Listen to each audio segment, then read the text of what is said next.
Shalom Bapak Ibu Saudaraku, selamat pagi. Mari kita maknai hari anugerah pemberian Tuhan ini dengan bersedia untuk menerima firman-Nya, agar langkah kehidupan kita di hari ini benar-benar seturut dengan kehendak-Nya. Mari kita awali aktivitas ibadah kita dengan doa. Mari kita berdoa. Tuhan Yesus, Allah kami yang hidup, kami datang menyembah Engkau di pagi yang penuh syukur dan sukacita ini, karena kami tahu bersama dengan Engkau kami dapat menjalani kehidupan ini dengan baik dan benar. Karena itu ya Allah di sorga, kami datang membawa kesediaan kami untuk menerima firman-Mu, dengan harapan firman Allah ini akan memampukan kami untuk menempatkan Engkau di totalitas hidup kami sebagai yang kami sembah, kami agungkan dan kami permuliakan.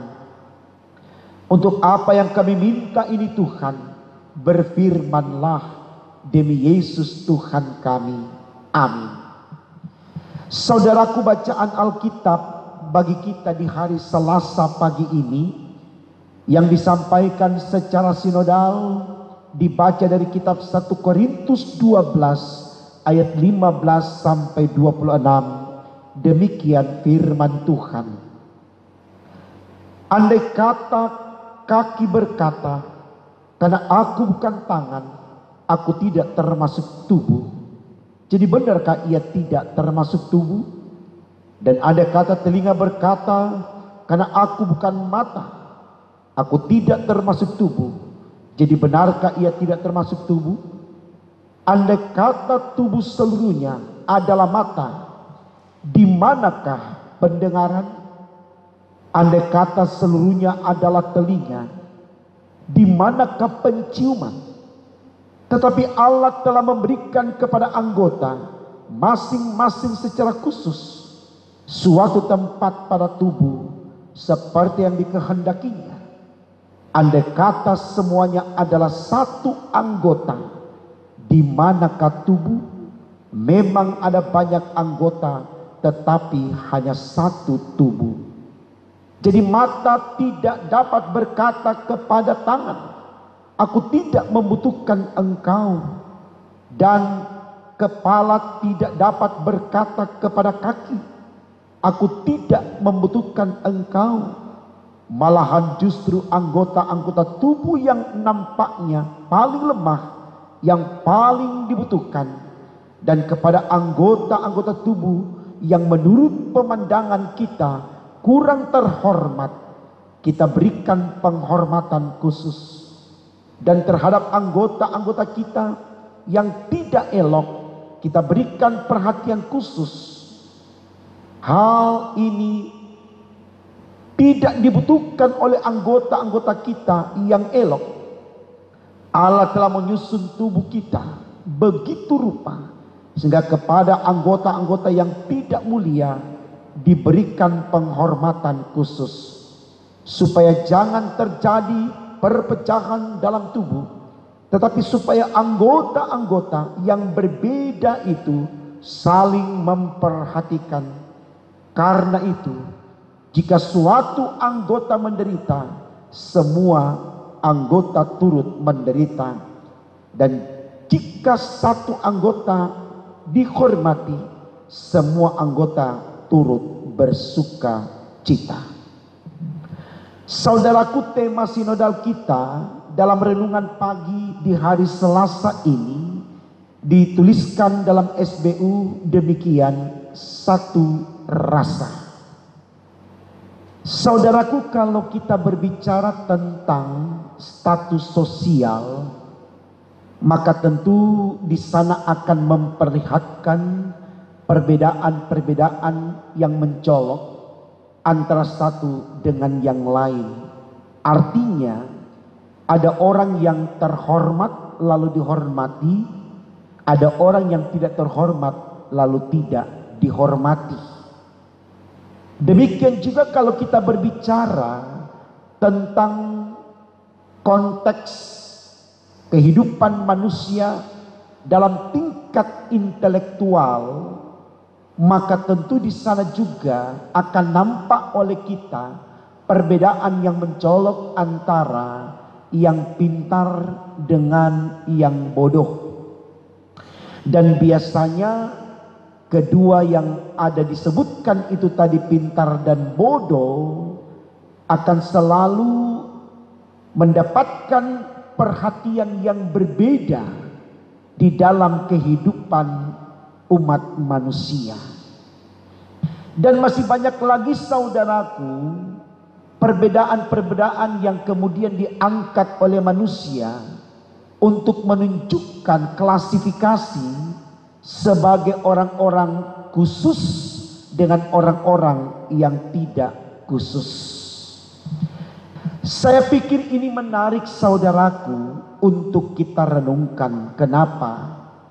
Karena ternyata penilaian manusia atas perbedaan status sosial, tingkat intelektual, kekuatan finansial atau ekonomi dan seterusnya tidak sama dalam pandangan Allah. Artinya sekuat apa manusia membedakan satu dengan yang lain, tapi di hadapan Allah tidak ada perbedaan antara satu dengan yang lain. Hal itu kita bisa lihat saudaraku di dalam kitab Efesus pasalnya yang ke-6 ayatnya yang ke-9. Di sana dikatakan demikian, dan kamu tuan-tuan perbuatlah demikian juga terhadap mereka. Ingat, jauhkan ancaman, karena Tuhan kamu dan Tuhan mereka ada di sorga dan ia tidak memandang muka. Tuhan kamu dan Tuhan mereka ada di sorga dan ia tidak memandang muka. Kalau dikatakan dalam kitab Efesus 6 ayat 9 tadi ada Tuhan, berarti mereka itu adalah hamba. Saya pernah sampaikan dalam khotbah hari Minggu yang kemarin, kalau tidak salah, ya. Dikatakan di situ antara Tuhan dan hamba punya Tuhan yang sama, ada di sorga dan ia tidak memandang muka. Nah, saudaraku, saya pikir ini baik untuk kita renungkan supaya kita selalu mau untuk senadakan penilaian kita terhadap sesama dengan cara Allah menilai manusia di hadapannya. Kenapa? Karena sesungguhnya tidak ada kewenangan bagi kita untuk mengklaim, untuk menvonis, untuk menilai seseorang layak atau tidak hanya karena memiliki status sosial, tingkat intelektual, kekuatan finansial yang berbeda dengan sesamanya. Tidak. Kenapa demikian saudaraku? Karena memang Allah tempatkan manusia dalam perbedaannya untuk saling bersinergi, saling berkolaborasi, sama-sama saling menopang, membangun kehidupan yang Tuhan anugerahkan. Bisakah kita bayangkan saudaraku, kalau semua manusia menjadi Tuhan tidak ada hamba, atau semua menjadi hamba tidak ada Tuhan? Tentu ini tidak berdampak baik dalam kehidupan manusia. Tuhan membutuhkan hamba, hamba membutuhkan Tuhan. Mereka saling mempengaruhi. Seorang Tuhan kalau tidak ada pekerja yang bisa membantunya untuk menyelesaikan tanggung jawab yang besar, saya pikir dia tidak mampu mencapai tujuan akhir dengan baik. Begitu juga seorang hamba, kalau tidak ada yang mengkontrol dia, tidak ada yang memberikan petunjuk kepada dia, maka dia pun di dalam keterbatasannya tidak mampu menghasilkan karya yang baik. Jadi kita saling membutuhkan. Dalam konteks ini saudaraku, Tuhan tidak harus menjadi subjek dan hamba tidak harus menjadi objek. Tapi antara Tuhan dengan hamba sama-sama objek Allah, hanya Tuhan subjek. Jadi kita tidak punya kewenangan untuk memperalat seseorang untuk kepentingan kita. Tapi apa yang kita nyatakan secara bersama untuk tujuan bersama, kesejahteraan bersama, kebahagiaan bersama. Saya pikir ini baik saudaraku untuk kita renungkan. Karena kenapa? Terlalu sering kita menganggap orang lain itu tidak penting untuk kita hanya karena kita merasa kita beda dengan dia. Ini salah, saudaraku yang dikasihi Tuhan. Saya mau katakan dalam renungan pagi ini, berani tidak kita berkata, orang yang tidak punya kaki lebih berarti daripada orang yang punya kaki. Ada berapa banyak orang yang tidak punya kaki, tapi dia mampu menghasilkan karya yang besar daripada orang yang punya kaki. Artinya saudaraku, semua yang ada pada kita itu merupakan sesuatu yang berharga, yang harus kita nyatakan dalam kesediaan untuk mengkaryakan diri, bukan untuk menyombongkan diri. Banyak orang yang tidak punya kaki tapi bisa nyetir mobil, dia bisa mengantar orang ke sana kemari. Tetapi banyak orang yang punya kaki tidak bisa menyetir mobil. Itu contoh kecil saja, supaya kita tahu bagaimana kita menghargai orang lain dalam kehidupan kita, supaya kita tidak menjadi orang yang sombong, orang yang tinggi hati. Kalau kita lihat bacaan Alkitab kita pagi ini saudaraku, jelas di sana dikatakan, apakah karena kaki bukan tangan, lalu dia katakan, saya tidak membutuhkan tangan. Atau sebaliknya, karena tangan bukan kaki, lalu dia berkata, saya tidak membutuhkan kaki. Bisa kita bayangkan saudaraku, kalau kaki yang dipakai untuk berjalan juga merangkap untuk bekerja karena dia tidak punya tangan, tentu hasilnya akan lebih sedikit ketimbang kita memiliki kelengkapan itu, masing-masing difungsikan sesuai tempatnya di tubuh ini, saling melengkapi, sehingga tubuh ini dari ujung rambut sampai ujung kaki mendapatkan sesuatu yang terbaik. Coba kita lihat di dalam ayatnya yang ke-26 dikatakan begini. Karena itu jika satu anggota menderita, semua anggota turut menderita. Jika satu anggota dihormati, semua anggota turut bersukacita. Kalimat pendek ini saudaraku sangat sederhana untuk kita mengerti. Kalau tangan ini sakit, tentu sangat mempengaruhi seluruh organ tubuh yang lain. Tapi kalau hasil karya tangan ini dihormati, diberikan apresiasi, aplaus yang luar biasa, maka seluruh anggota tubuh ini ikut bergembira. Mengapa kita tidak sadari bahwa saudara kita penting bagi kita dan kita penting bagi saudara kita, supaya ada kekuatan untuk selalu mau bersinergi, selalu mau berkolaborasi dengan orang lain. Itu yang disampaikan Paulus dalam kitab Filipi pasal 2 ayat 3b, dikatakan di sana, hendaklah setiap orang menganggap orang lain lebih utama daripada dirinya sendiri. Hendaklah setiap orang menganggap orang lain lebih utama daripada dirinya sendiri. Maksudnya supaya kita berani menghormati orang lain, kendati pun kita tuan dan dia hamba. Karena kita butuh dia, kita harus hormati dia.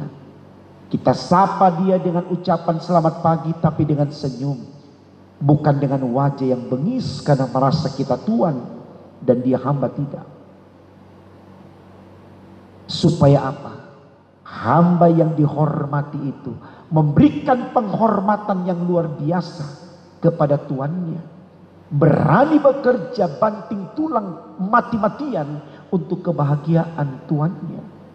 Dan tentunya ketika tuannya mendapatkan hasil yang baik dari hambanya, dia juga memberikan yang terbaik kepada hambanya. Maka antara hamba dengan Tuhan sama-sama berbahagia. Itulah fungsi dari kata satu tubuh. Walau banyak anggota tapi satu kepala. Itulah gambaran gereja. Ada yang punya talenta A, ada yang B, ada yang C, ada yang D. Tapi antara A, B, C, D dan seterusnya harus sama berjalan sebagai satu tubuh dengan berkiblat kepada satu kepala, yaitu Yesus Kristus. Maka percaya, semua yang kita lakukan tidak akan sia-sia. Di dalam kehidupan berbangsa bernegara di bumi pertiwi ini telah ditegaskan lewat ideologi Pancasila. Bersatu kita teguh, bercerai kita runtuh. Mari kita bangun negeri kita ini juga menjadi satu kesatuan yang kokoh, satu bahasa, satu bangsa,